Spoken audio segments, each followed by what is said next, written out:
So I'd like to welcome Kyle Pearce, who will be leading us through a great OTF Connect session exploring the progression of proportional reasoning for kindergarten to grade 9. And as always, it's great to see people from all over Ontario joining us for our OTF Connect session. So Kyle, can you please introduce yourself, and I'll send it over to you.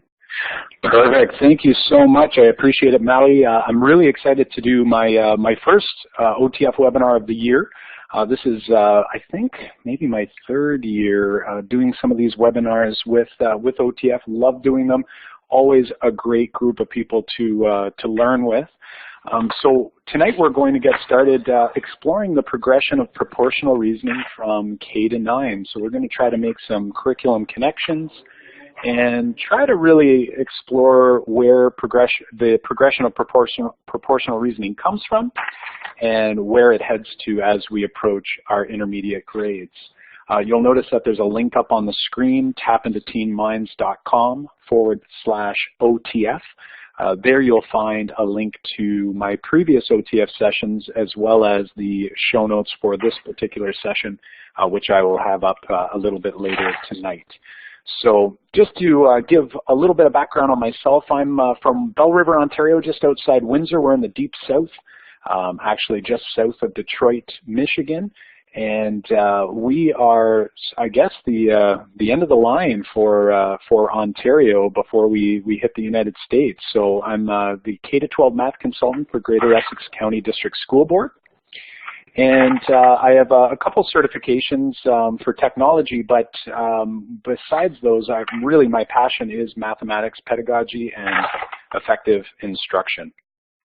So before we move on, though, I'm going to ask. I'm not sure who has their mic on, but if you could just double check that your talk button is off. I can just hear a couple. Perfect. I think we're all set there. Awesome.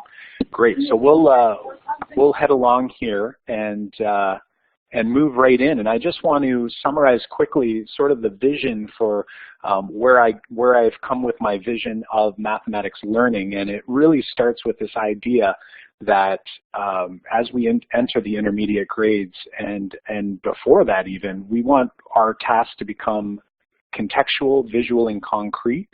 We really want to captivate, not only to raise the curiosity of our students, but we also want to make sure that students have something really contextual that they can latch onto and make it really visual so that anything symbolic that we introduce can be better understood by our students.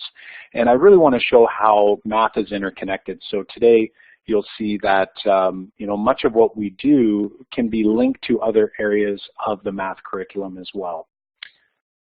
And by doing that, I think what we're going to see is student confidence will rise, their perception of mathematics will increase, and finally, I guess the hope is that our student achievement will also increase. And when coming from the high school math classroom, spending my 10+ years in high school mathematics and then working as an instructional coach from grade 7 to 10 math, what we find as students enter intermediate, and sometimes even earlier, students have lost that confidence. They haven't seen success.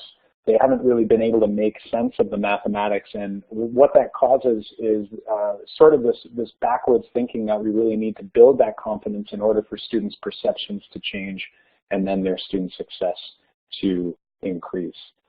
So as we move on, I want to just sort of clarify what proportional reasoning really is, because I'll be honest, as even a high school mathematics teacher, I understood what a proportion was, but just thinking about the general broad topic of what proportional reasoning really is. And here's a great quote from Norton's work, a paper called The Construction of Proportional Reasoning. And in the brief before this paper, he explains that ratio and proportional thinking and reasoning abilities are seen as the cornerstone of middle school mathematics, and this observation is reflected in current syllabus documents and by educators such as, and it goes on to describe quite a few different educators. And basically what we want our teachers to see is that this thinking is really multiplicative. All right, so in order for us to be thinking proportionally, it all starts with this idea of multiplicative thinking. So as we move forward, if we think of multiplication happening formally in grade 3 in our Ontario curriculum, and the idea of grouping happening even sooner than that, proportional reasoning is being sort of born through this idea of unitizing. And one last quote I'd like to share with you is some of the problems with why proportional reasoning might be an issue in Ontario, in our Ontario classrooms, and oftentimes it's really addressed in a single chapter of the mathematical textbook. And for those of you who may have attended some of my previous webinars, I really want to promote the idea of not siloing our mathematics like we often see in math textbooks, because proportional reasoning is a large topic, and we can see it in many different strands. So really trying to make sure that we don't just cover it in a week or a couple weeks of the course and then leave it for a full year. We want to make sure that we're covering it throughout the entirety of our courses. So before we get started, I'd like to just introduce to you, in case you're unaware, we have some great resources from the Ministry of Education. The Paying Attention To series, which began with the Paying Attention to Mathematics series, has one of their books is Paying Attention to Proportional Reasoning, and you'll see there's a link here and in the chat that will take you directly to a PDF of this particular document. They're very short reads, typically only about 20 to 30 pages long, and they really provide you with a great opportunity to dig into the idea of proportional reasoning. So as we go along here, you'll note that on the document, the contents are clearly laid out for you. And I just wanted to share that, the Paying Attention To series began with the Paying Attention To Mathematics series, and really begins with this idea of putting a focus on mathematics. So before we dig in, I'd like to share with you a few of our 7 foundational principles that we find in this K-12 document, Paying Attention to Mathematics Education, and ultimately having a focus on mathematics, coordinating and strengthening mathematics leadership, building understanding of effective mathematics instruction, supporting our collaborative professional learning in mathematics, designing a responsive math learning environment, providing A&E strategies that support student learning, and finally facilitating access to mathematics learning resources. So those are our 7 foundational principles. And if you're thinking in your board with the new revised, renewed math strategy, the RMS from the Ministry of Education, ultimately what we're trying to do as a province is we're really trying to put the focus on mathematics and start building in some of these 7 foundational principles. Now, as we move into the proportional reasoning document, I'm just going to sort of summarize a few of the topics from in here and just kind of highlight a few of them, get us a couple strategies, and then I really want to branch off into a contextual task for the evening. So again, getting students to reason proportionally, it's very complex, and we find that students typically start to struggle with this concept, especially if they struggle with the idea of multiplying and dividing, because it really is built on that multiplicative thinking. So some examples of what is proportional reasoning. If we think of 8 as 2 4s or 4 2s rather than thinking of them as 1 more than 7, that would be a very basic example of proportional reasoning. That idea of unitizing is sort of being born there. Or if we're thinking about speeds like 50 kilometers an hour being the same as 25 kilometers per half an hour or 30 minutes. And finally, the key that I really want to focus on is this idea that proportional reasoning really is the consideration of numbers in relative terms rather than absolute terms. So I'm going to give you a couple examples right from the document before we dive into our contextual tasks. Here's a great one that I think is a great little warm-up for your students, and this is right out of the document. Pretty easy to replicate, so whether you go and take a photo of the document or crop it from the PDF, or whether you recreate this on a smartboard in Smart Notebook or in your PowerPoint, however you want to do that. This is a great task that will allow you to build in the idea of proportionality without really getting numbers involved or quantity involved. So if we look at these two shapes, which shape is more purple? And I'll have you write in the text box or in the chat box, if you don't mind. Let's just have a few people share out, or maybe what we'll do is actually use the polling up at the top, the respond to poll. If you believe that A is more purple, then I'll have you hit the yes button. And if you believe B is more purple, we'll have you hit the no button. So let's take a look and see, which shape do you believe is more purple? All right, great. So we see a lot of people are saying B is more purple, and I would argue that, you know, you might have students in your class that would say they are the same amount purple, because really we haven't really defined exactly what this question is asking. Some students might interpret it a different way, but if we think about it relatively instead of absolutely, you can see that shape B actually has a higher percentage or a higher proportion is purple comparatively to shape A. So pretty basic, pretty easy starting point for students to kind of get this idea of relative versus absolute. Here's another one for you. I've modified it from the document, but it really does paint a nice picture for you. If we look at two scenarios, so here's scenario number one. I'll have you guys clear your check boxes. If you just go up and select none on your check boxes. Here's scenario one. You invest $100 and it grows to $400. Or scenario two, you invest $1,000 and it grows to $1,500 or $1,500. So which one is the better investment? So the question really is asking you, which one would you prefer to have?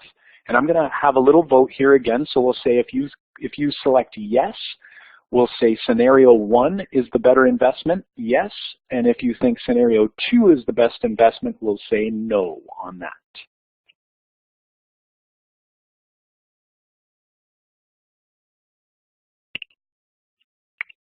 All right, perfect. And as people are voting there, I'm just going to help Stephanie out. She's having some trouble with your mic. If you go up right to the top left corner, you'll see talk button and a video button. If the talk button has a mic on it, like an icon of a mic, that means your mic is on. And if you tap that, the icon should go away. Perfect. All right, so it looks like most people are happier with scenario one. All right, and in your chat box, I'm going to have you quickly, well, not quickly, but in due time, we'll have you share why do you believe scenario one is the better investment? What's your thoughts behind that? Just in a couple words, doesn't have to be a complete sentence. Why are you thinking scenario one for those who put down scenario one? There might have been a couple scenario twos that I missed. All right, Anik is saying 4 times more the original amount. Awesome. Jamie's saying it's quadrupled. I like that idea. 400% return. You folks are all over these different representations. I love it. Awesome stuff. And Kit's on the iPhone, so not sure. It's kind of hard on there. So unfortunately, that's a tough way to go. Hopefully, you'll be able to get onto a desktop. It's a little easier for you. Awesome. So a lot of people are seeing that idea here. If we're comparing these two scenarios, really, if we look at this visually and we start to kind of move towards this idea of contextual problems, visual problems, if I look at that $100 and then I look at the $400, it's a little easier to see that comparatively or relatively that $400 is a lot bigger than the $1,500 is to the $1,000. So if we look at it this way, right, it might appear as though in absolute terms that scenario two is the better investment, the larger amount of money. However, if we look at this in relative terms, right, if we look at this in relative terms, what we see here is that, you know, we're looking at investing $100 and quadrupling, as a few folks have mentioned, versus scenario 2, where you've actually only multiplied it by 1.5 times, right, or 150% instead of that 400%. So this relative absolute idea is really important. So relative terms is that proportionality piece. And you'll notice here, again, in the document, really showing how proportional reasoning touches on so many different ideas. You know, tonight I'd like to argue that while I'm not going to specifically touch on spatial reasoning specifically or theoretically, the idea of visualizing and trying to picture and use concrete manipulatives really jives with the idea of spatial reasoning. So that is something that is always something that I'm hoping to do. We have that multiplicative, that relative thinking, and all kinds of different areas around the curriculum where this can this idea of proportional reasoning is very important. So let's get ourselves started. Now, I told you I make a few curriculum connections as we go along here, and I want to go and start right in grade 4 because this is the first time the word proportion or proportional reasoning comes up in the curriculum. If we look to the idea in grade 4, we've got not only multiplicative thinking and dividing, but also the idea of proportional reasoning is actually born because there's actually a section where proportional reasoning does come in. So what I want to do is give you another problem here. So we're going to start with something very, very basic, very simple, and we're going to try to link it between this idea of unitizing and proportional reasoning. So the idea of unitizing is taking items and a group of items and looking at them as one.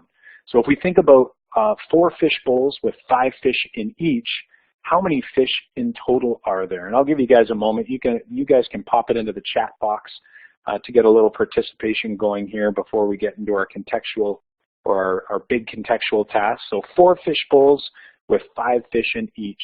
How many fish total are there? I see lots of 20s coming out. Seems pretty basic. You know, not a super tricky problem here. This idea of taking these 4 fish bowls with 5 fish in each, if we look at each bowl as a unit, this is like the birth of proportional reasoning. This idea that I can take and add bowls, and by adding a bowl, I'm adding 5 fish. That is this idea of proportional thinking. So there's the relative terms going on here, 5 fish to 1 bowl. Now, how about this? We buy 15 goldfish. You're going to put 3 fish in each bowl. How many bowls will you need? Let's think about this one for a second. I buy 15 goldfish. I'm going to put 3 fish in each. How many bowls will I need? Awesome. I see lots of people coming back with 5. Awesome stuff. Nice low floor problem here. I take my 15 goldfish. I put them into groups of 3 or units of 3, and I put them in the bowl, and I see I have 5 bowls. So I'm going backwards now, but the same idea of unitizing has shown up here. So if we think about this, again, looking at both of these ideas, we have the idea of unitizing being born, and then we can formally get into this idea in grade 4 of proportional relationships.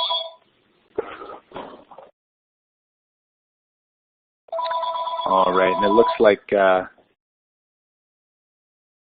all right, perfect. There we go. So, so here we are with 3 expectations in the grade 4 curriculum where proportional reasoning shows up, and it begins with this idea of multiplication and multiplicative thinking. So as we start moving on, what we're going to start seeing is this idea of unitizing more formally, and slowly we're going to start inching our way into representing these units in a slightly different way. And I'm going to introduce them to you right now, this idea of a ratio or rate. And in this case, we're dealing with a ratio. We have a 5-to-1 ratio of 5 fish to 1 bowl in the multiplication problem, and a ratio of 3 fish to 1 bowl in the division problem. So we have an awesome introduction here or preview for students as they head towards grade 6 when they'll start using the idea of ratios and rates much more formally. So looking at these pieces, I want to share with you a quick little representation because we're going to use this representation quite a bit. I'm going to put that up on the screen, and hopefully it'll come down to your computer within due time here. And does anyone recognize what we're doing by showing this representation? And in particular, looking to the bottom right portion where you see the fish. In the left side, we see 20 fish. On the right side, we see 15 fish. What are we talking about here?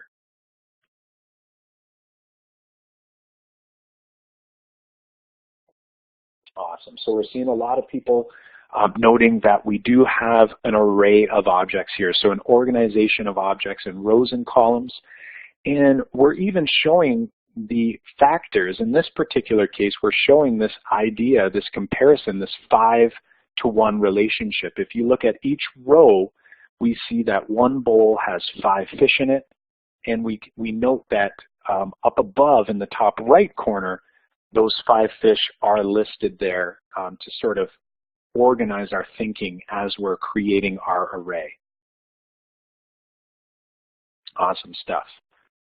And I see some good chats going on. So it's comparing 2 sets of numbers part to part or part to whole. Awesome, awesome stuff. So as we move on here, I want to start extending this thinking a little bit, okay? So I'm going to give you a more formal ratio and rate problem, which is sort of where I think a lot of people believe proportional reasoning to really exist. I'm going to give you a problem where I have 2 red candies in a package. And for every 2 red candies in a package, there are 3 green candies. How many red candies would there be if you have 12 green candies? And I'm going to give you a moment. I'm going to encourage you to try to represent this on paper just for your own thinking and your own work. Kind of put yourself in a student's shoes. If they don't know how to solve this problem already, what might they do in order to organize that? So kind of thinking those through as I give you a moment to work through this task. And then we're going to look at some representations that could be useful as we move forward with our proportional thinking.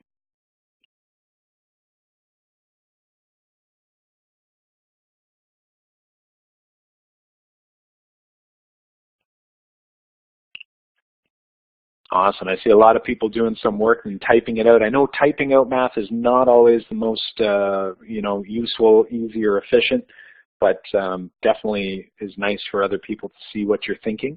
I see a few people setting up, it looks like Anik is setting up an equivalent fraction or equivalent ratios, which is great. So showing a little bit of background knowledge here.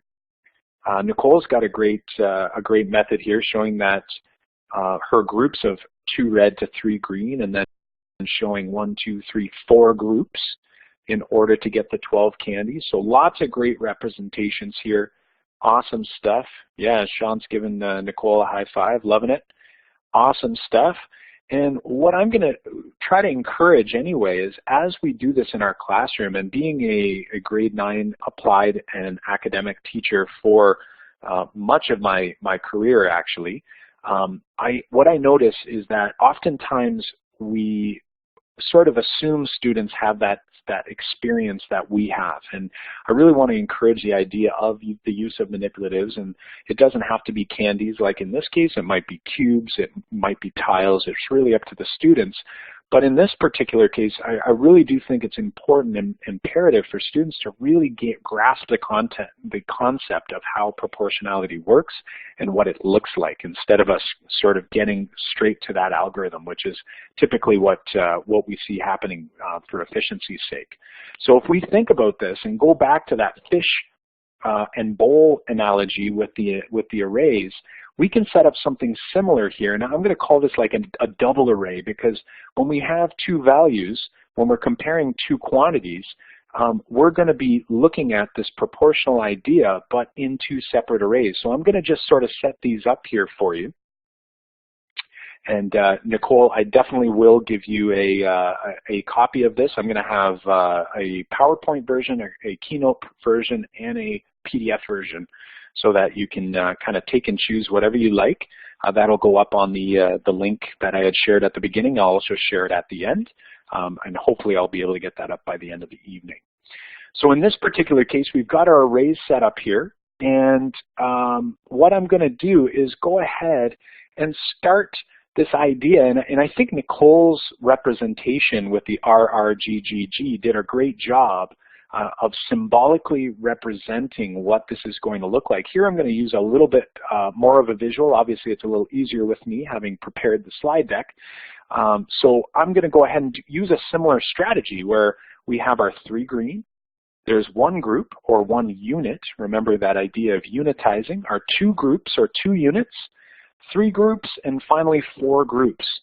And if we continue with this idea for our red, we need 4 groups as well, and we end up with 8. And the reason I really enjoy the idea of showing this with an array, and later on we'll look at area models, is the idea that an array is so useful when we're developing the concept of multiplication and division, and we can then leverage that useful strategy and representation in order to use our proportional thinking or reasoning skills as well. So I really look at it as an evergreen strategy, and it's a great way, especially if a student gets stuck when the numbers get big, or when we get with rational numbers and things get a little bit tougher.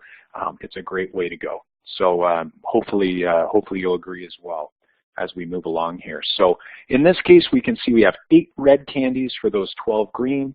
And that idea that we've multiplied both by 4 can be clearly seen, again, once we consolidate. I'm not suggesting that your students are going to just like jump to this representation. There's definitely going to be a lot of guided instruction here, and definitely some consolidation to make sure that they see what's going on and what's actually happening. So this idea of both values or both quantities being multiplied by 4. I'm going to sort of consolidate this a little further and try to get this to be a little bit more symbolic here, showing our 4 times 2 is 8. So we're really down to just 2 basic multiplication problems. And we haven't gotten too symbolic, and I think that's something that we also want to make sure we are always cognizant of, is that oftentimes in math, we move to symbols very quickly, and that can oftentimes cause problems for a student who might just not be grasping the concept, let alone the symbols layered on top of that. Now, some people might be saying, you know what, this definitely isn't the only representation. Some people are fans of ratio tables. I think there's definitely a place for ratio tables, and I would definitely show my students ratio tables, because it's really getting them comfortable with the idea of creating tables of values, and that can also lead to some graphing opportunities as well. So for me, when I'm thinking about my proportional reasoning skills, I'm thinking, you know what, maybe I want to get my students graphing this stuff as well. So a ratio table makes a ton of sense here as well. Awesome, and as Kevin's mentioning, yeah, so classes shut down when they go to symbols. It's definitely something that I think takes some time. Math is a language, and if I came into the class and I jumped straight to French without really using any English words, that could be very difficult, right? So really trying to layer and get the concepts down prior to using the symbols, because symbols are shortcuts. So we just have to be aware that that could cause some problems for our students. Moving on to another representation, this is another very useful representation, especially when we're considering the idea of proportionality and how other concepts like fractions and integers come up, and students really struggle with those representations as well.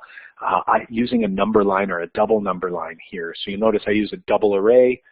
Here we're looking at a double number line, and you'll notice that the number lines, the keys to note here is that the number lines are not the same unit. So you'll note that for every 2, I go up 3 in the second number line, right? So every 2 in the first number line, we go up 3 in the same space or distance, because 2 to 3 is our ratio. And this is a great way for students to also see equivalent fractions as well. So just some different representations for you to consider as we move forward, and more specifically, the numbers that we're looking for that you can see that are also in our ratio table, and can also be sort of dug out of our double array as well, are right there for you. So what I'd like to do is I'd like to jump into our contextual task. This This has definitely been a little bit more theoretical off the bat than I typically do in my presentations, but I really wanted to make sure that we had made some, a little bit of groundwork in the idea of proportionality, where it comes from and what it might look like or it could look like.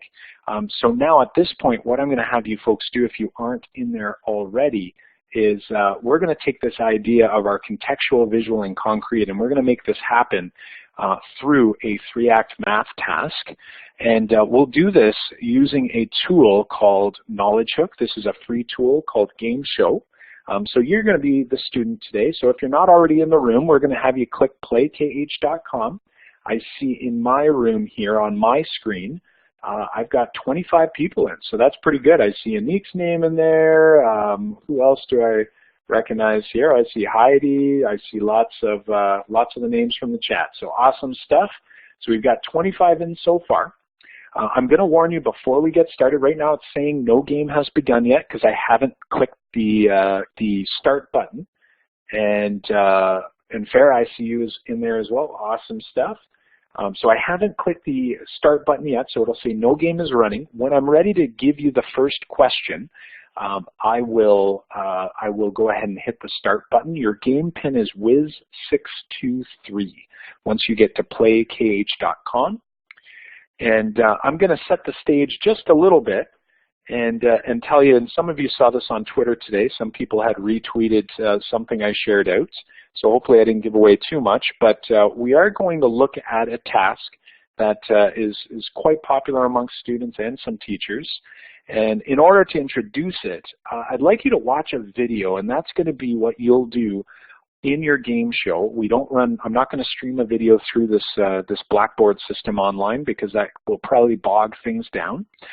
So what I'm going to have you folks do is I'm going to click the Start Game button, and if you haven't received the question down to your screen yet, you want to hit the refresh button because we have been a little inactive in this tab for a while. What you should see up on your screen is a video.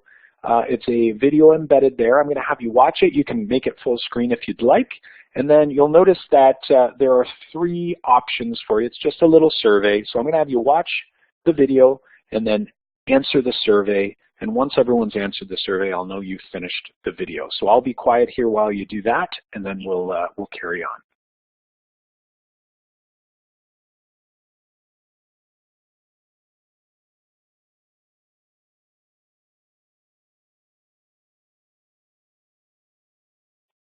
All right, so I watched the video myself there. I see about 17 people have locked in a survey response here. I haven't tried these chips before, unsure, or I have tried these chips before. This task actually was inspired by my wife when we were trying these chips for the first time. And we did it much like you saw in the commercial there. So if you've had the opportunity, it's a fun time. Definitely something fun to do with students, and you'll see a spin I've actually never used before in the classroom yet. This is a brand new spin. Usually I take a probability approach to this task, but hopefully today the new spin on it might be useful for those, especially those who may have tried this task in their own classrooms before. So I see 33 of 40 locked in here. I'm just going to end that question assuming that everyone's good to go. Hopefully everyone saw the majority of that video. I see 79% of you have not tried those chips before. Wow, that is not good. That means you are missing out on life, my friends. Definitely go out and grab those. It's interesting because sometimes you won't see them for a while and then they'll just suddenly show up. So they seem to be sort of a specialty or rare item currently. As far as healthy eating, you're a better person than I am. Good person. So what I'm going to do now is, now that you've seen the idea behind this task, I'm going to click on to the next question, and you'll note that there's another video here. I'm going to have you watch that video on a piece of paper, or it might just be in your head. I'm not too sure. We're going to have you think of some things you notice or wonder. And once you're done watching that video, you should see a text box open on your Knowledgehook screen. And we're going to have you jot down something you noticed or wondered. You might want to put a couple, but you know, don't want to be there typing all day. So maybe take one of your best or top 2 and we'll share out some of these ideas before we move on.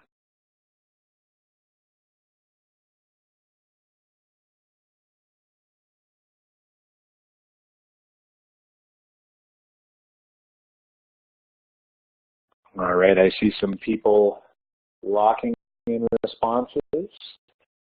What are you thinking? What do you notice? What do you wonder? In my classroom, just to give you a little background, this is sort of an idea off of Dan Mayer's approach for his 3-act math tasks, and just trying to get students to kind of, think of, being creative. I have some students in my class that always come up with really, really creative things. I have some students that kind of go for something really obvious. Really doesn't matter. It's just trying to get that discourse going in the classroom, getting students talking about the math, getting a little skin in the game. And ultimately what I'm hoping to do is, if a student can guess the question that I'm looking for, that's awesome. Sometimes it doesn't happen, but sometimes the task is easy or obvious enough that, someone does come up with it. So Dan is looking for something a little bit more specific about the chips or proportional reasoning. I would argue that in my classroom, I leave it super open-ended. Like I wouldn't teach my students anything when I show them this video. This would be like the first thing we would do to sort of start the lesson. So my students wouldn't have these hints about proportional reasoning. I typically try to spiral my content a little bit so a student can't sort of see the pattern from day to day that, yesterday was this, so today's probably that plus a little more. So my students would probably, they'd be out sort of really, really having to wonder based on the video versus what I've sort of pre-fed them. So for you folks, you might, I've sort of cheated a little bit here and given you a little bit of fuel. So I'm going to end this now. I see 33 in. And on your device, you should see a list of all kinds of stuff here. We've got lots and lots to look at. I notice the students have a difficult time with proportional reasoning if they don't understand fractions first. So more of like what they notice in their classroom. Awesome. I noticed that there's clockwise movement in the video. I noticed that there were at least 4 people eating chips, wondering how many different types of hot chips there are, and if 3 times so far have not turned into chickens. Nicely done. I can't tell what type of chips are being chosen. Without knowing how many of each type, I wonder how many regular chips there are to spicy. So lots of great questions coming up. And in my class, typically what I would do, I wouldn't use this tool for this portion in my class because I'm face-to-face. It's useful on the internet because I'm not face-to-face with you. It's a nice way to sort of get everybody, throwing in their ideas. But in class, I'd have students share it out. I'd write it up on the board.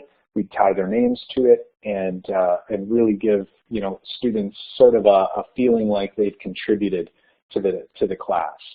All right, so with that, I'm going to tell you that what we're going to look at tonight, and a few people had mentioned this in their noticings and wonderings, is how many hot Dorito chips will there be in the bag? So I'm going to have you make a prediction now. You can do it on a piece of paper, but ultimately what I'd like you to do is then select a range of between less than 5 chips, less than 5 hot chips, between 5 and 9 hot chips, between 10 and 15 hot chips, and so on.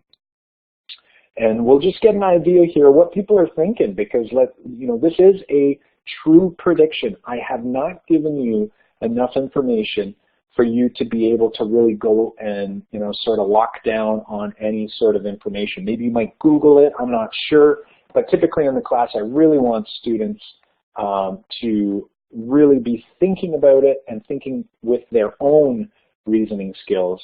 And you'll note when we talk about the visualization of mathematics, like when you look at that bag and you try to picture how many chips are in a bag, you're using your spatial reasoning skills. And this is something that I really want to make sure that my students are doing on a daily basis. And I want them to feel that, they are actually, thinking mathematically, regardless of whether we're using numbers or not.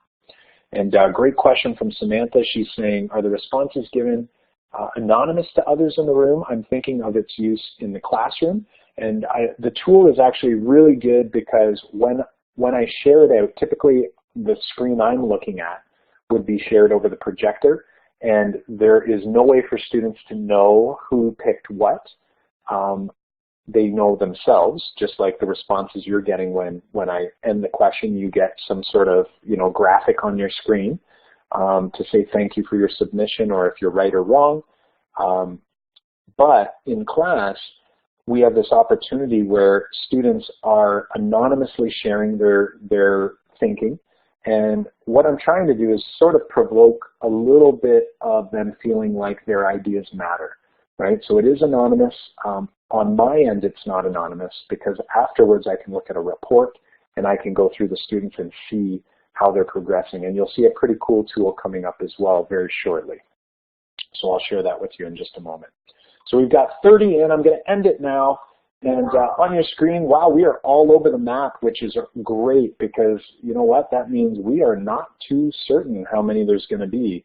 We've got 2 people think more than 25 hot chips. I've got 9 people think between 5 and 9 hot chips. That's our most popular response. And then 10% or 3 people less than 5 hot chips. So all over the map here. I love it. What we're going to have you do at this point is I'm going to have you look at this image from the front of the bag, and I want you to look at that and think of what they're trying to suggest to you in terms of a hot to not ratio. Hot chip to not hot chip ratio. What do you think that is going to be? And we're going to have you lock in whatever ratio you believe. And interestingly enough here, you'll notice, we talked a little bit earlier about ratios. I've got people in the chat box who are probably on a device that makes it difficult to get into Knowledgehook. But again, this is all in the Knowledgehook window that you can do this as well. So if you have a device and you're able to do it, awesome. But we don't want to lose you out of the Blackboard app if you're on your device. So we've got 26 people in. Typically in my class, I wouldn't even mention the word ratio. I might just throw this out there just to see who knows what. I'm, dealing with grade 9 applied students who have seen the term, but may have struggled with the understanding behind it. So this really gives me a little bit of insight to see what they're thinking. And I've got about 28 in. We'll give you another couple seconds, and then we'll check it out and see what your thoughts are about the hot to not ratio from the chip bag. All right, looks like we have quite a few in.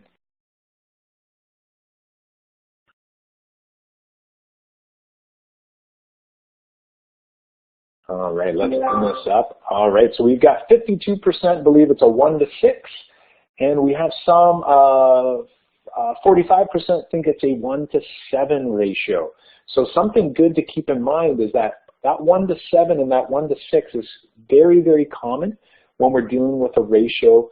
Especially early on in the onset, when we're looking at how many hot. In this case, if I look at the image, it appears that there's 1 hot chip and there are 6 not hot chips. So the ratio would be a 1 to 6. However, the probability would be 1 out of 7. So that is a common misconception, and again, it's something that that usually does not go away for many. So keeping that in mind here, if we're looking at the ratio, we're looking at a part to part versus a part to whole, that 1 to 7. So if I move on to the next question here, and I'm going to give you something a little bit different here. I'm going to give you a scenario. So we have this 1 to 6 hot to not ratio, and I'm going to let you know that if I have a bag with 36 not hot chips, according to this ratio, how many hot chips should I have? And I've shown you at the bottom a couple examples of representations that are a little more visual, I guess a little less symbolic. So I'm going to encourage you at this point on a piece of paper, or if you have a digital tool and you want to do it that way, that's great. We'll have you not only lock in how many hot chips you think you should have if you have 36 not hot chips, but I'd also like you, once you select your answer, you will see a yellow area on your screen that says Upload Solution. And if you have a device that will allow you to take a photo of your work, it will actually upload your solution and I'll be able to share it out on the screen, which is pretty cool. I'll be able to actually see your work. Now I'm just thinking about this now, and my thinking is, unless I share my screen, which in the past I have done, I might have to do that in order for the solutions to show up. So maybe I will do that. We'll see in just a second. Yeah, Kyle, you can do that. So do you know how to share the screen?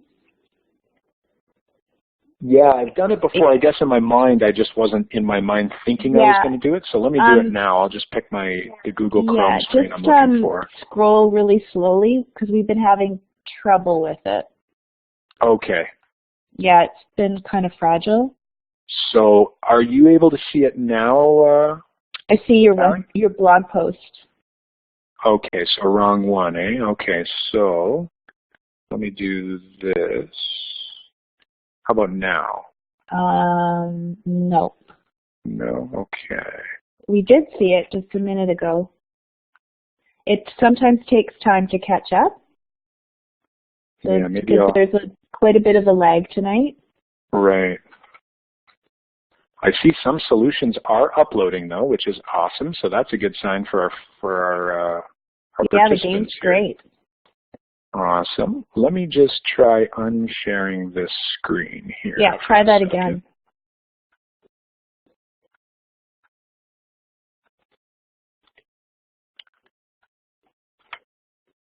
Oh, there I am. I was clicking on the wrong button. Okay, so I just stopped the sharing. Let me just try it one more time here. I go here. There it goes. Oh. Yeah, I went back to the to the screen. I'm going to try sharing out the screen, but we'll see. I don't think it's going to work. But yeah, we've had challenges with screen sharing, so we haven't really encouraged it. No problem. Sorry. That's all right. No, that's all right. Oh, I was just going to kind of show the solutions that come in. I see 28 people have submitted responses and a few people have uploaded solutions. So I guess I guess the best I can do for folks right now anyway, unless I have any better luck with sharing the screen, it doesn't look like it's allowing us to. Oh, here we go. Start sharing. Oh, no, I might get lucky here. Let's see. How about now? Nope. Still no? Does anyone see it? Says I'm sharing the screen, but maybe not. Yeah. Oh well. We tried. We tried. I know. Always pushing the envelope, right? Yeah, that's what we're supposed to be doing, you know? Yeah. No problem. Okay, well, anyway, so we're not sharing the screen, but I guess folks will have to believe me when I say that all of a sudden on my dashboard, which I would display for my students, a little icon appears with a number on it. And when I click on it, right now there's 4. So it says there's 4 solutions that have been uploaded, or images. And I can see, because of this person's notepad they're using, says Best Western on it. I do know, and I'm trying to remember who it was that tweeted before the gig. There it is, Jamie. That was Jamie. I noticed she had a Best Western little brochure on the desk when she tweeted her picture of her sitting down for the webinar. So I know this is hers. She's got an array, and on that array, she's sort of modeled this idea of proportional thinking. I've got another one just came in from Kevin, where he's taken the hot to not ratio. He's taken a screenshot of it, of the 7 chips, with one of them being hot, and he's done it 1 time, 2 times, 3 times, 4 times, 5 times, 6 times to model the 6 times 6 is 36, and thus there must be 6 hot chips. Awesome work there, Kevin. I see a table with someone who is using lined paper. That was Teresa. Awesome job. And Melanie's using kind of like a modified, looks like a modified array, maybe might even be like considered like an area-ish model. But is representing her 6 not hot and and her hot chips. Very, very cool. Awesome stuff. So lots of cool solutions here. Definitely cool if I could share out the screen. In a classroom, I have my projector on, and I can share this out, and it's anonymous unless I click the person's name to reveal the name. So it's pretty useful. To answer Deanna's question, which I'm sure other people have as well, once you select the answer that you wanted, underneath the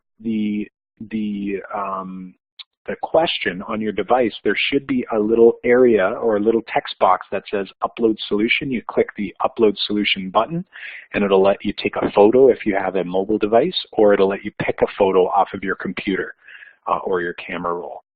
So just some interesting ways to approach the task. Let's kind of keep on rolling here. I'm going to give you a moment here to check out what that might have looked like in some of these ratio tables, number lines, or area models. So I'll give you a moment to watch. This is just a silent solution, so there's no talking. It'll just show you a couple representations and how they came together. So I'll let you watch that, and then we'll come back.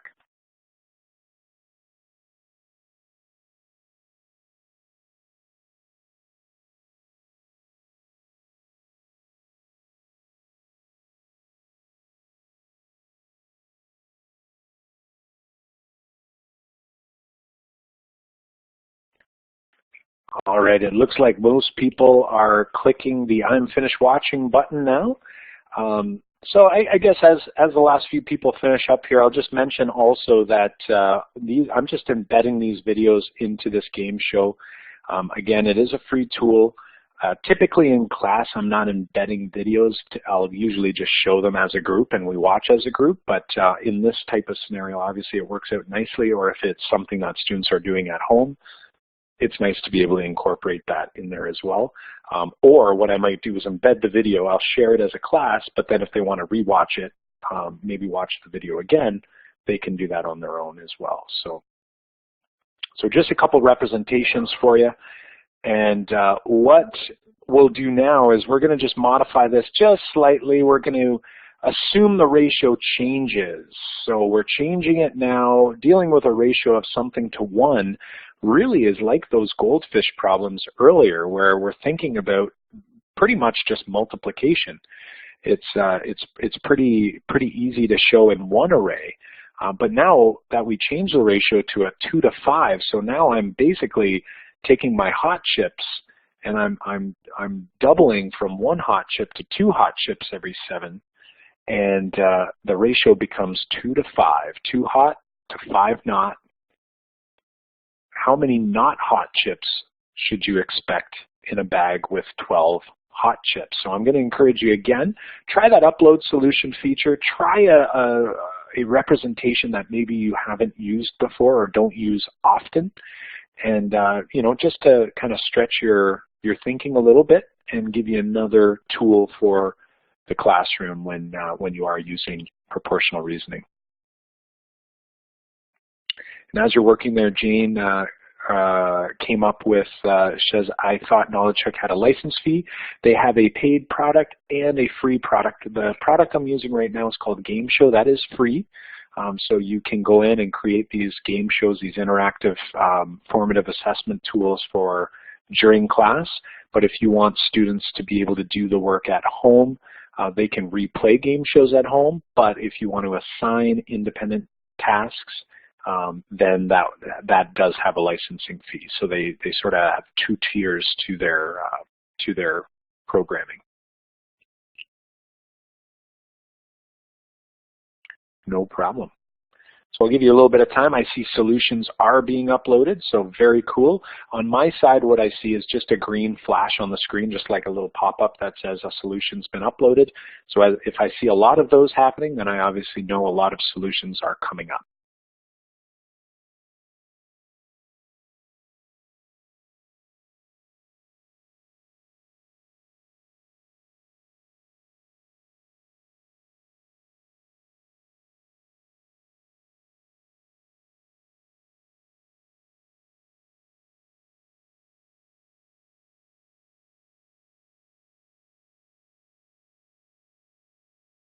All right, I see a lot of solutions in. I just gave it another try to share my screen. So I don't know if anyone in there can see. Hey, you can see it. Awesome. Perfect. So I figured it out. I have two displays running right now, and as soon as I dragged the Chrome browser over to my main display on my laptop, it started working. So look at that. Notice on my screen you'll see solution uploaded, a little green flash. To the right here is all the people or all the options, and you can see up at the top 31 of 42 are locked in. Up on the presenter window, you'll notice the game pin's always visible, so if someone comes in class late or your administrator walks in, you can say, take your phone out of your pocket and jump in. And I'm just going to go ahead and end this question. And you'll note that I left the pictures probably a little too large because I'm having a hard time maximizing it on my screen here. But you'll notice that 97% of you said there were 30 not hot chips. Awesome. And I see this icon with 2 on it. That means there's 2 solutions. Now, even though I've ended the problem, people could still upload their solution. So even, I can press the end button, I can start looking at solutions while students are still uploading solutions. So that's kind of nice as well. I haven't cut you off. You can't select an answer now, but you can still upload your solution. So if I click on 2, here's the first representation. It is upside down. I'm going to hit the rotate button. Usually comes in, if it does come in not right side up, it's usually sideways. I've never seen it upside down. But check that out. We've got it looks like a ratio table going on here, nicely done. So going up by 2s on the left. Oh, look at this new solution just popped on my screen. Awesome. Look at that, using manipulatives. This looks like a Math Learning Center app. I can't remember the name of it, Shapes or Tangrams or something like that, but definitely Math Learning Center apps on your iPad are great for representations visually. Awesome stuff here. Great way to do it. Look at this, a graph. We are rocking. Awesome stuff. And back to the table. So if more solutions come up, I could be scrolling through and new ones would be appearing as we go. So pretty cool stuff, and I can reveal the name. So there's SLB, Jacqueline, and, Jacqueline again, and Joan. So typically I don't need to do that in class. Students usually, sort of explain their thinking as we go. Pretty cool stuff. So lots of correct answers so far. Here are some possible representations. Again, just possible, not the only, not the best by any means. But you'll notice my first use over here of the double array, noticing that now I'm starting to use an area model. So I'm actually sort of shifting from this idea of taking individual units and showing numbers like 2 and 6 as one unit versus individual units as you go. Awesome. Ooh, someone uploaded a solution on this one. Perfect. So I'm going to end that one there, and I'm actually, doesn't appear to be showing up. It said upload solution. Maybe it came in for the last one, but I was going to share that. Maybe it was going to be something interesting. You'll notice that students upload their solutions. Oftentimes they'll do what I call a math bomb. They'll do their solution and kind of get their face next to it and get their face in with their solution, which is kind of cool too. Proud of their work. All right, so here's another one here. So going to something a little less contextual, the ratio of boys, or less visual I should say, the ratio of boys to girls in a class is 3 to 7. If there are 12 boys in total, how many girls are there? And we'll have you upload an image of your thinking. So give that a shot, try it out. Again, really trying to use this idea of students building a conceptual understanding of what this looks like, and then we'll slowly progress to some more efficient methods here as we start heading towards the end of the evening.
Okay, so we've got some solutions coming in. Hopefully a few uploaded solutions for us to share out. For those who are done submitting an answer and doing an upload, if they are doing an upload, I'm just going to switch over to a tab here. This is actually the edit tab of this game show, so just kind of showing the dashboard from the back end here. I've created a custom game show. You know, surprisingly, the Knowledgehook company here provides not only game show as a tool for free, but they also provide content as well. So you can actually use their content and run it, and you can even clone their content and modify it. So if you wanted to go in there and use some of their questions and then add your own, that works. Or you could just create your entire, you know, own custom game show, which is what I've done here. And you know, editing's pretty easy. I click on the edit button, and basically all I have is little text boxes to work with, and I can upload images. Here I've pasted in the code for the Vimeo. It's just Vimeo with the number of the Vimeo video, and you know, pretty easy to navigate. I can move questions up and down and easily delete or edit them as we go. And the answer types are also fairly flexible as well. So I can make them survey or a normal question that has a right or wrong, multiple choice, free form, and so forth. So just to give you a little background of that tool, if you go to khmath.com, you can sign up and get your own free game show account. All right, I'm going to end this thing now. Hopefully we have a couple solutions. There's definitely at least one going up, so I'm going to click end. We've got 2 solutions. Awesome. I would be ragging on my class if this was them, but I do know it is in the evening. Some people are on a desktop, which does make it difficult to upload solutions. So let's take a look at what we have here. All right, we've got Best Western is definitely representing here. Let me go back to that. Here we are, the Best Western notepad here. Do some of the best math on this this notepad. Awesome. So we're into graphing. I didn't even show any graphical representations. I didn't want to get too you know, complex down the road here. Sort of starting at the ground level.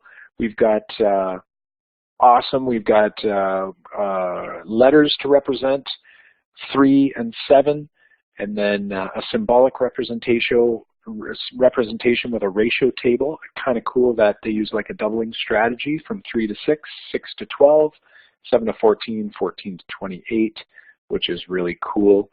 Awesome. Another visual as well with with an array, which is very cool to see. Awesome. And that is another one. Here we are. Awesome. So here we've got an equation to solve. So 3x is equal to 12 plus 7 by setting up a table and then solving. So almost essentially a proportion here and solving the equation. So getting fairly advanced, very cool. Awesome, getting into more algebraic representations. Nicely done, my friends. So I'm going to give you a moment on your screen to check out some possible representations. You'll notice that in this video, I'm trying to make a very explicit connection, kind of consolidating this idea of the visual from area model, double area model, to a proportion. So have a look, and then we will continue on.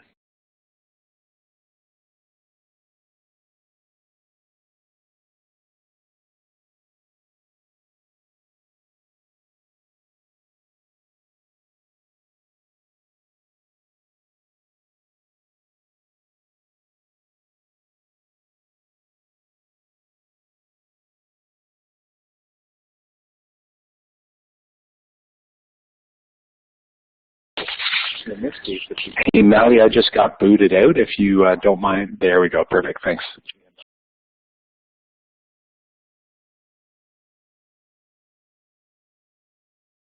Yeah, I just should keep. Oh, you want to keep showing on the game show?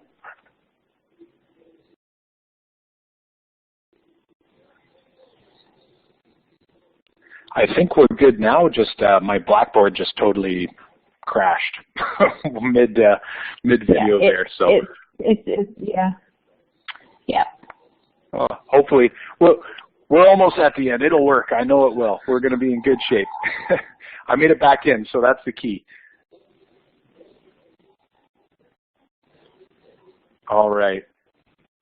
Okay, so let's see. It looks like most people are finishing up there. So I hope the connection was made between this idea of that powerful visual using this double area model and connecting it to, or a double array, and that area, and how we're using this area representation and how it can connect to a proportion, and really explicitly showing this idea, this multiplicative idea of a proportion.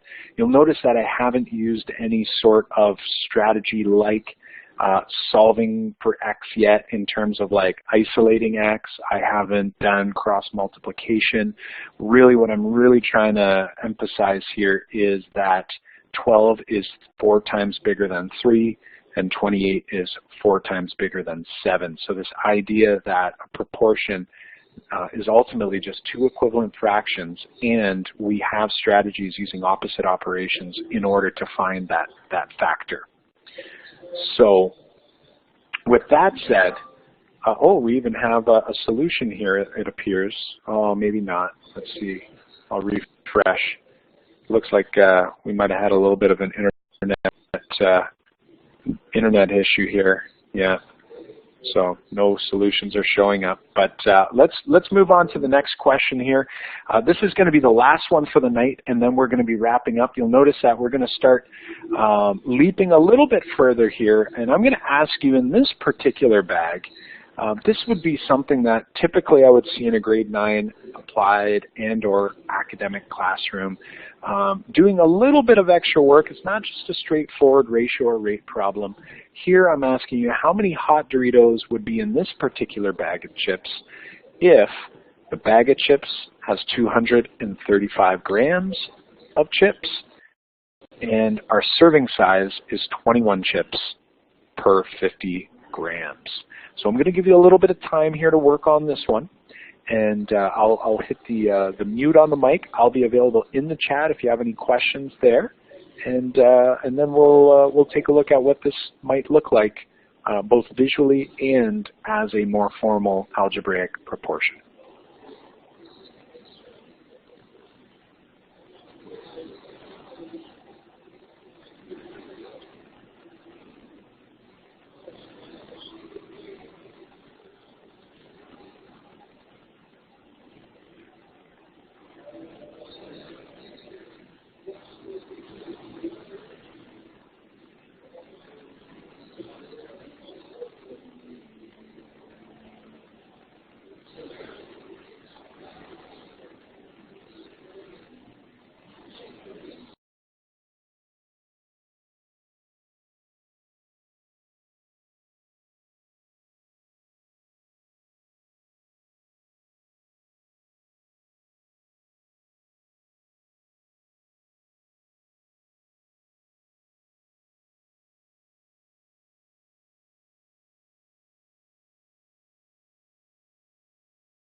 All right, we're starting to see some solutions coming in.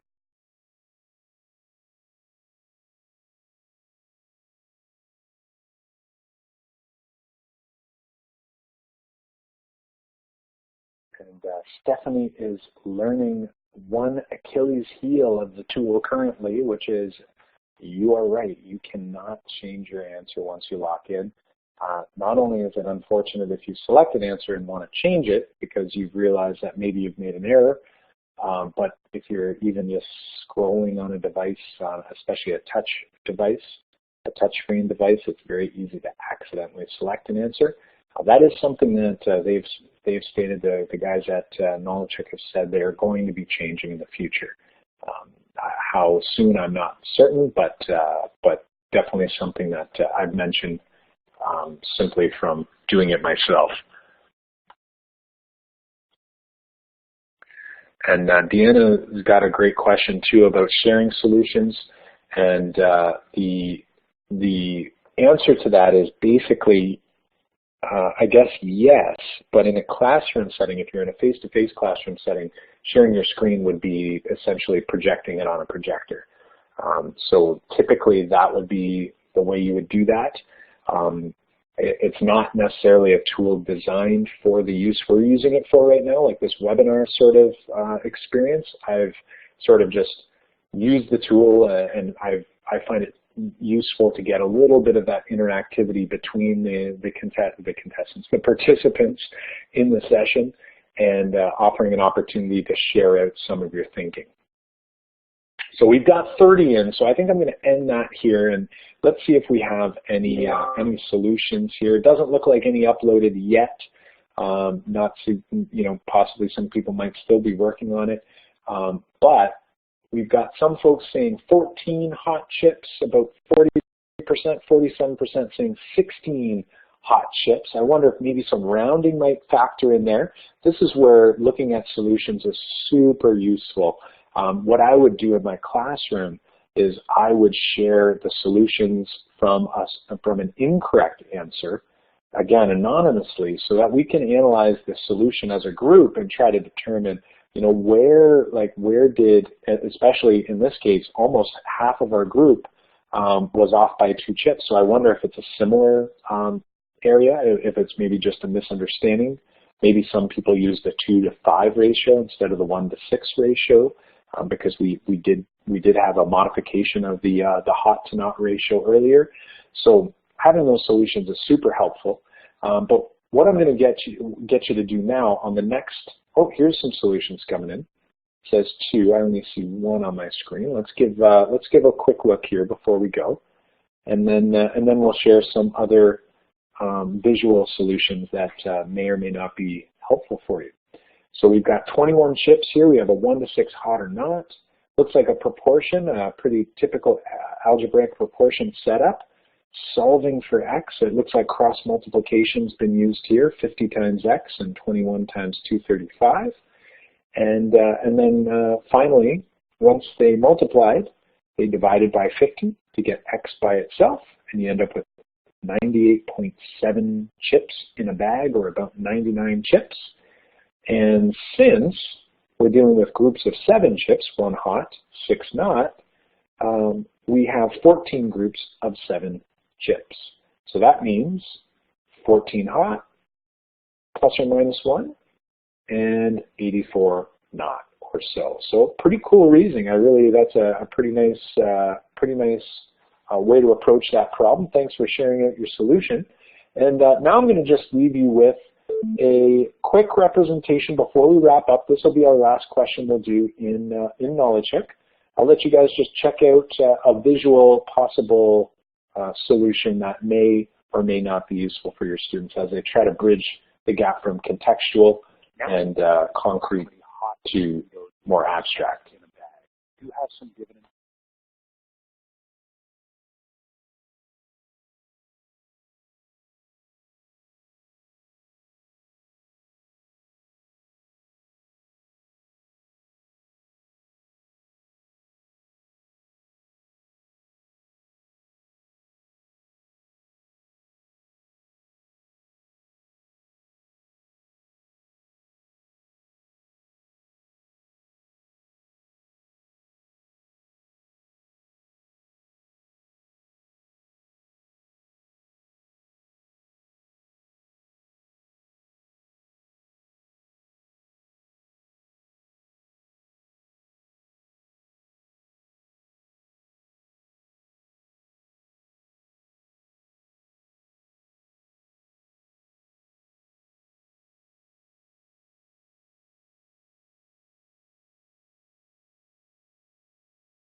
All right, so it looks like most people are wrapping up that video, and again, I apologize, I misspoke in the video.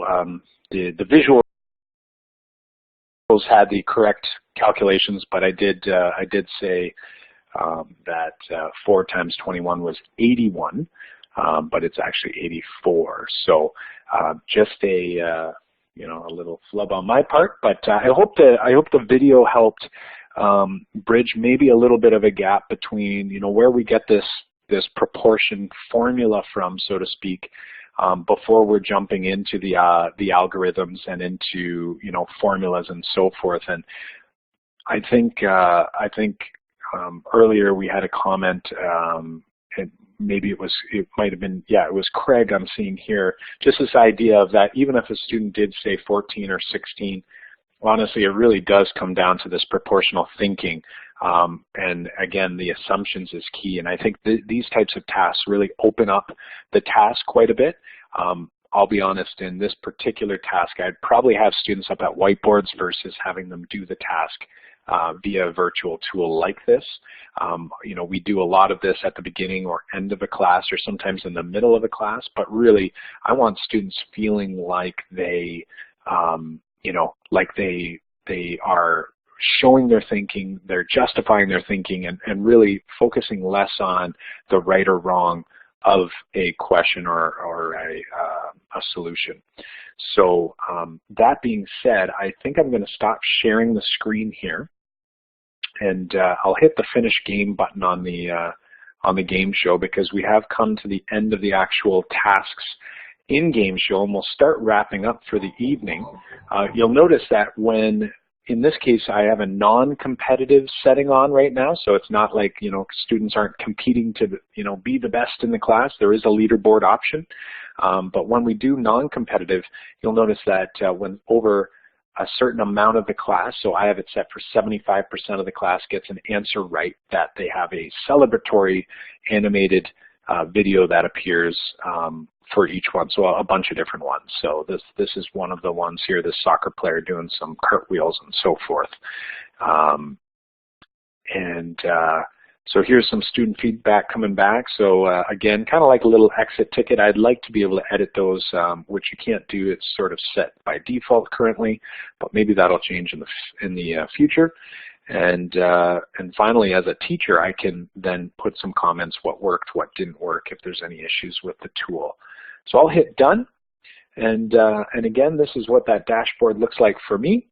But again, definitely jump into Knowledgehook, check it out. If there's any questions, they're usually very responsive. If you have questions, you can also email me. I use the tool quite a bit, so I'm definitely more than willing to help you out in understanding how to use that tool. I'm just going to pop ahead to my slide deck, the end of my slide deck here. Try to figure out where we left off. And oops, there it is right there. So we just finished up our Doritos roulette task. And basically, as you saw tonight, what I tried to do for you and what I tried to help shine some light on was this idea of where proportional reasoning begins and sort of where it takes us to into grade 8 and 9. In grade 10, we're using this idea of proportionality in a more abstract sense, that now we're using trig ratios and similar triangles, and using this idea of proportionality as kind of like a built-in skill. So really being able to master this topic from when we introduce it, back when we start multiplying and grouping in grade 2, and then formally multiplying in grade 3, and then introducing it for the first time explicitly in grade 4. It's a really useful topic, and really we have opportunities that we can use proportional thinking in all of our strands. So we really want to stress that. But then, as we're moving forward, I really want to make my tasks that we use in the classroom, which are super important, I want to make them contextual, visual, and concrete. So something like this Doritos roulette task is a really great one to not only engage your students, but also to get them to sort of have a better understanding of the concept or the context behind the math. And I want to make it visual so that they can see it. And what you'll notice is that through the task tonight, really try to give you an opportunity to use some inquiry. Some students might have used other strategies using maybe numbers, maybe they would do drawings, maybe they would use manipulatives in the class, but really allow them to work with the idea to construct their understanding of the task, followed by making some explicit connections. So you'll notice that I really was trying to be explicit. In a webinar format, that can be a little bit difficult, but trying to be explicit with the types of representations and really encouraging students to use more than one representation when they're showing their thinking, and slowly move towards that more symbolic, abstract proportion model. And then finally, we consolidate in order to move it towards a more procedural fluency, where I could take any proportion, I can quickly set it up as a proportion, solve it using a strategy of my choosing, and be able to sort of have more of an automaticity working for me in my math class. And if you've been in any of my other sessions, I often talk about these two groups of students that over time I've seen form in my math class, and we call them the good at math, or not so good at math, or not comfortable with math groups. Both of those groups oftentimes have something in common, and that's students who are struggling with unfamiliar problems.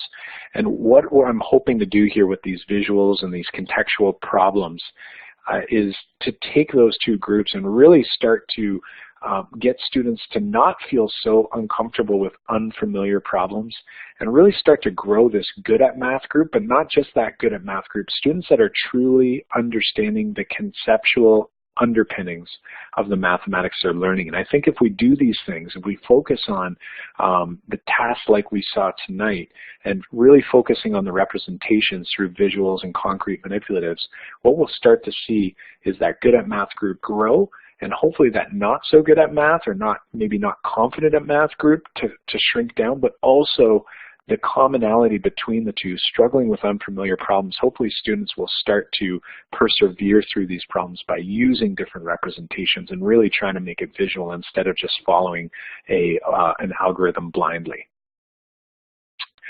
With that said, we'll be wrapping up in just a minute here. I just want to share a couple resources. These will be on the link that I shared with you earlier tonight. I will be putting that up in hopefully about 20 minutes time after the webinar. But this is an iTunes U course that has that task as well as 38 other tasks that you can download on any iOS device or Apple device. These are all available on my website, but again, very useful if you have an iOS device to grab it in this format. Another option is just straight to my website under the 3-Act Math Task tab. So tapintoteen.com/3act-math. That'll bring you to a big repository of all kinds of tasks from myself and colleagues from around the web that link off to their sites. And finally, in particular, the task we looked at tonight was Doritos Roulette, actually a modified version of that task. There's a short link there, or you can just Google it. Doritos Roulette Math will get you there as well. So I just want to take a little bit of time tonight to thank you for joining us, and I hope that we'll remain in touch, be it through Twitter, through the web, or my website, and hopefully we'll be able to meet up virtually again, or maybe face to face. So thanks so much for having me this evening, and I'll turn it over to Mally to wrap it up for the evening. Yeah, thanks, Kyle. That was great. I'll never look at a bag of Doritos the same again after seeing that activity, and how you kind of made real-world connections also come to life in math, which is so important for the students. So a couple things in response to what I've seen in the chat. So we will be sending out a link to the recording probably tomorrow, and also the resources that Kyle shared. But I think everything that you're going to need and more is on his website. And I believe, Kyle, you mentioned that you would be putting the link to the presentation on your website, correct? Yep, that is correct. So tapintoteenminds.com/OTF, there'll be a link there. And again, if there's any problems, people can feel free to reach out through the contact button or on Twitter as well. Excellent. So great to be able to get in touch with you. And I've just put a link. Oops, sorry, this just somehow got moved. I've just put a link in the chat, and it will also, there's also a link, a live link on the whiteboard for a feedback survey that if we would really appreciate it if you could fill that out for a couple of reasons. One is it provides feedback to Kyle and OTF about the session. Also, it provides data for the Ministry of Education, and they can continue to